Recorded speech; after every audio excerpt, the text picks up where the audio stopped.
അസ്സലാമലൈക്കും, നമസ്കാരം, welcome back. പിന്നെ ബിക്കാസ് വന്നിട്ടുള്ളത് മധുരമില്ലാതെ നമുക്കൊരു റിഫ്രഷിങ് ജ്യൂസ് എങ്ങനെ അടിച്ചെടുക്കാൻ നോക്കാം. നമ്മളതിനായിട്ടെടുത്തുള്ള ഒരു കൊക്കുമ്പറാണ്. ഇതിലേക്ക് ആവശ്യമായിട്ടുള്ള സാധനങ്ങൾ എന്തൊക്കെയാണെന്ന് നോക്കാം. ഒരു കൊക്കുമ്പർ ചെറുതായി കഷ്ണാക്കി വെച്ചിട്ടുണ്ട്, പിന്നെ കുറച്ച് ഐസ് ക്യൂബ്സ്, പിന്നെ കുറച്ച് ഇഞ്ചി, 2 കഷ്ണം ഇഞ്ചി എടുത്തിട്ടുണ്ട്, ഉപ്പ്, മിൻറ്റ് ലീഫ്, ഒരു ലെമൺ അതിൻ്റെ ഹാഫ് എടുത്തിട്ടുണ്ട്. അപ്പോൾ ഈ കുക്കുമ്പർ ചെറുതാക്കി വെച്ചിട്ടുള്ളത് നമുക്ക് കട്ട് ചെയ്ത് വെച്ചുള്ള ഒരു മിക്സിയുടെ ജാറിലേക്ക് ഇട്ട് കൊടുക്കാം. അല്ലെങ്കിൽ ഒരു ഹാഫ് ലെമണിൻ്റെ ജ്യൂസ് നമുക്ക് പിഴിഞ്ഞ് വയ്ക്കാം. പിന്നെ നമ്മൾ അതിലേക്ക് ഒരു കഷ്ണം ഇഞ്ചി ഇട്ട് കൊടുക്കാം. കൂടുതലുണ്ടെങ്കിൽ നമുക്ക് കൂടുതൽ ഇഞ്ചി ഇട്ട് കൊടുക്കാം. പിന്നെ മിൻറ്റ് ലീഫ് എടുത്ത് വെച്ചിട്ടുള്ള എടുത്ത് കൊടുക്കാം. ഒരു 5-6 മിൻറ്റ് ലീഫ് മതി. ആവശ്യത്തിനുള്ള ഉപ്പ് ഇട്ട് കൊടുക്കാം. പിന്നെ ഐസ് ക്യൂബ് ഇട്ട് കൊടുക്കുക. ഈ ഉപ്പിന് പകരം നമുക്ക് ഉപ്പ് ഒഴിവാക്കിയിട്ട് നന്നാരി സർവത്ത് വയ്ക്കാം. അത് ഒഴിച്ച് അടിച്ച് കഴിഞ്ഞാൽ നല്ല ടേസ്റ്റാണ്. മധുരം വേണ്ടവർക്ക് കേട്ടോ.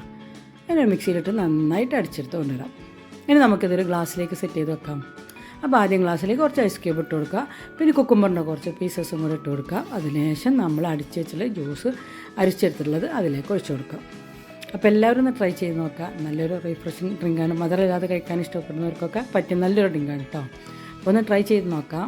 ഇഷ്ടമായി കഴിഞ്ഞാൽ ലൈക്ക് ചെയ്യണം, ഷെയർ ചെയ്യണം. മറ്റൊരു വീഡിയോ ആയിട്ട് വരുന്നവരേക്കും എല്ലാവർക്കും അസ്സലാമ. Thank you for watching.